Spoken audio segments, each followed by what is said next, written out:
हम लॉकडाउन में घर पे थे, हमारी नौकरियां नहीं थी, हमें पगार नहीं था, हमारा व्यापार नहीं था, लेकिन हमने जो कुछ भी टैक्स भरा इनसे इनका पगार हो रहा है। निकाले वो लोग 1.5 की अपनी पासबुक दिखाए सरकार ने उनके खाते में कितने पैसे जमा किए और हमारे आम आदमी के खाते में क्या दिया, तो शून्य। आम आदमी के खाते में शून्य और नेताओं के खाते में लाखों रुपए, और लाखों रुपए भी कौन से, जो हमने टैक्स भरा वो। तो इनको कोई फर्क नहीं गिरता, लॉकडाउन हो कि क्या हो, इनका पगार चालू है। नमस्कार साथियों, आप सभी बात लेके आपके सामने आया हूं, कुछ सच्चाई आपको रखना चाहता हूं और उम्मीद करता हूं इस सच्चाई को आप लोगों तक पहुंचाएंगे। मीरा भाईंदर शहर के अंदर काफी तेजी से कोरोना बढ़ रहा है, 450 के आंकड़े दिन भर आ रहे। मुझे ये समझ में नहीं आ रहा है कि इसके ऊपर प्रशासन क्यों कुछ नहीं कर रहा है और सरकार क्या कर रही है। मैं अगर मीरा भाईंदर की बात करता हूं तो हमारे यहाँ पे पिछले साल मई महीने में जब आंकड़े बढ़ रहे थे तो डांगे साहब कमिश्नर थे, उनकी बदली की गई और डॉक्टर राठौड़ आईएएस ऑफिसर जो डायरेक्ट आईएएस है उनका अपॉइंटमेंट किया गया। तो आज डॉक्टर राठौड़ कहां पर है, केसेस बढ़ रहे, आज डॉक्टर राठौड़ कहां पर है, तो कमिश्नर बंगलो मीरा रोड में। अभी तक आपको बता दो उनकी बदली की है, लेकिन आज भी वो बंगले में ही है, घर पे है, उन्हें कोई चार्ज नहीं दिया गया।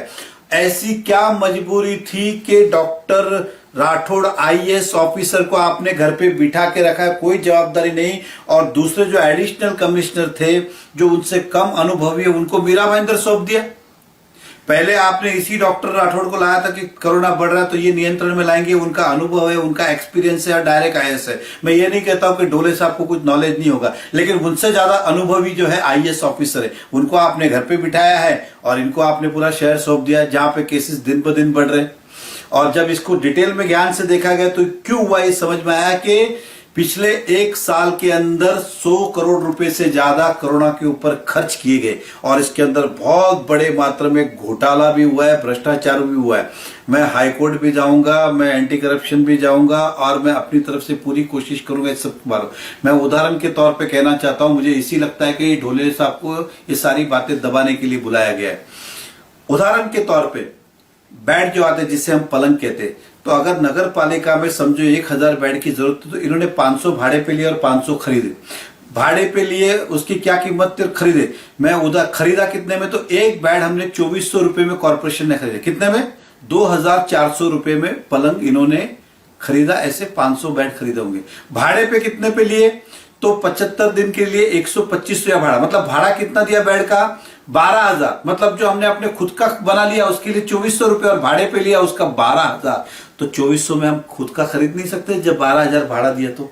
मैं उदाहरण के तौर पे पंखे की बात करता हूं, पंखे का भाड़ा कितना है, 100 रुपया प्रतिदिन, 90 दिन रखे तो कितने हुए, पंखे का भाड़ा हुआ 9,000। और ये जो कॉन्ट्रैक्टर लगाते हो दिल्ली वाले पंखे, दिल्ली वाले पंखे की कीमत कितनी, 700 रुपया। मतलब 700 रुपये में हम खरीद सकते थे, हमने खरीदा नहीं, लेकिन उसका भाड़ा 9,000 दे दिया। मैं कुर्सी की बात करता हूं, कुर्सी का भाड़ा दिन का कितना है, 12 रुपया। 3 महीने के कितने हुए, तो अगर 12 रुपया दिन का गिनता हो इंटू 90 दिन गिनता हो तो करीबन मेरे हिसाब से 1080 रुपये भाड़ा चुका है। कुर्सी कितने की आती है, तो मात्र 300 रुपये की। 300 में हमने खरीदी नहीं, लेकिन 1080 रुपया भाड़ा दे दिया।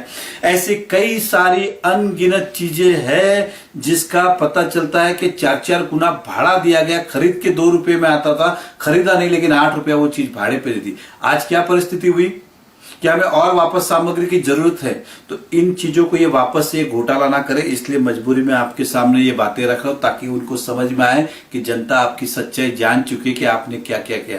मैं आपसे फिर कहता हूं, आप इस बात को कॉर्पोरेशन के नगर सेवक से मत जुड़िएगा, चाहे वो शिवसेना के हो, कांग्रेस के हो, भाजपा के किसी पार्टी के हो, क्योंकि ये सारे काम जो है उस समय अधिकारियों ने इमरजेंसी के अंदर अपने अधिकार में किए, बॉडी को किसी को भी विश्वास में नहीं लिया गया, ना मेयर को, ना जनरल बॉडी को, ना स्टैंडिंग कमेटी को, ना नगर सेवक को, सब अपने अपने हिसाब से सब डिपार्टमेंट ने किया है।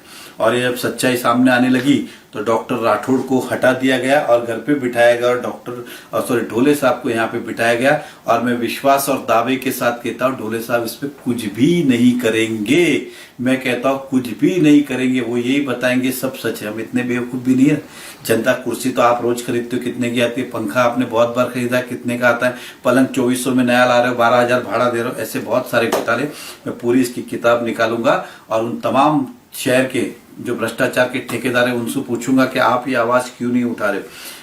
व्यक्तिगत तौर पे अगर मैं इसलिए नहीं ये बातें निकाल रहा हूं कि मुझे कुछ अलग तरीके से कुछ करना, लेकिन ये तो मेरे लिए भी आश्चर्य की बात थी कि इस तरह का घोटाला ना भूतो ना भविष्य इस तरह का घोटाला हुआ है, तो इसको सामने लाना जरूरी है। मैं व्यापारियों की अगर बात करता हूँ, टैक्स भर रहे, उनका व्यापार बंद है, उनका धंधा बंद है, नौकरियां बंद है, लेकिन टैक्स भर रहे और उस टैक्स के माध्यम से लाखों रुपए नेताओं की सैलरी हो रही है, चाहे एमएलए हो, चाहे मंत्री हो, जो भी इनका पगार मिल रहा है। हम लॉकडाउन में घर पे थे, हमारी नौकरियां नहीं थी, हमें पगार नहीं था, हमारा व्यापार नहीं था, लेकिन हमने जो कुछ भी टैक्स भरा इनसे इनका पगार हो रहा है। निकाले वो लोग 1.5 साल की अपनी पासबुक दिखाए सरकार ने, उनके खाते में कितने पैसे जमा किए और हमारे आम आदमी के खाते में क्या दिया, तो शून्य। आम आदमी के खाते में शून्य और नेताओं के खाते में लाखों रुपए, और लाखों रुपए भी कौन से, जो हमने टैक्स भरा वो। तो इनको कोई फर्क नहीं गिरता, लॉकडाउन हो कि क्या हो, इनका पगार चालू है। अगर 5 साल लॉकडाउन रहे तो भी इनको तकलीफ नहीं, इनका पगार चालू है। तकलीफ तो हम व्यापारियों को है, आम आदमियों को है। मैं व्यापारी से यही कहूंगा, मैं आपकी लड़ाई लड़ रहा हूं, आप भी अपनी लड़ाई लड़ रहे हैं। हम इसी तरह से लड़ते रहेंगे और न्याय करके रहेंगे कि हमें अपना व्यापार शुरू चाहिए, कोरोना को मात देनी है। हम सब आपके साथ में हैं, लेकिन व्यापार नौकरी बंद कर कर ये उसका एकमात्र विकल्प नहीं हो सके। विकल्प और भी बहुत कुछ हो सकते हैं। सभी को विश्वास मिले ताकि इसके अंदर हम लड़ाई लड़ सकते। लड़ाई भले प्रशासन अकेले लड़ रहे होंगे, लेकिन हम सब उनके साथ में। जहाँ अच्छा है वहाँ अच्छा है, लेकिन जहाँ गलत है वहाँ गलत है, जहाँ भ्रष्टाचार है वहाँ भ्रष्टाचार है।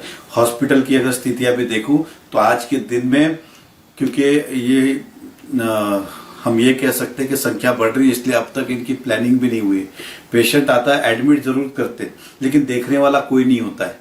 आज परिस्थिति ये गंभीर है। ऐसे बहुत सारे अनुभव मैंने देखे हैं, इसलिए हम विपोरियो के माध्यम से हम पूरी कोशिश करेंगे कि उनके सुख दुख में खड़े रहे।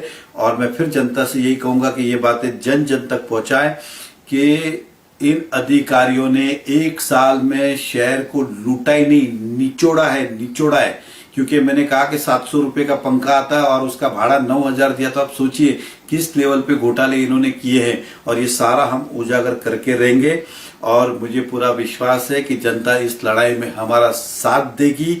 मैं फिर कहता हूं कि आप लोग को अपने अपने परिवार की रक्षा खुद ही को करनी होगी। सरकार अपनी तरफ से कोशिश कर रही होगी भले, लेकिन हमें अपनी परिवार की रक्षा खुद करनी है। बहुत बहुत धन्यवाद।